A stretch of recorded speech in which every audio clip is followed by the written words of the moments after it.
For updating the Starfire 6000 with the USB plugged into the bottom of the receiver, go to stellarsupport.deere.com, select Software Updates, go to Starfire 6000, select Download Now, click on the .zip folder, then double click on 4.40M, and again, then right click on Programs and select Copy, then go to your USB drive and right click and click Paste.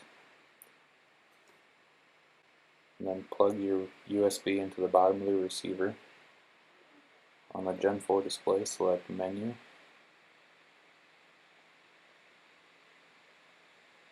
and then Applications,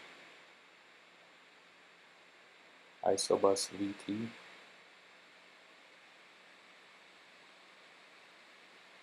select the folder icon, Update Receiver, select the Starfire 6000.prc and click Update.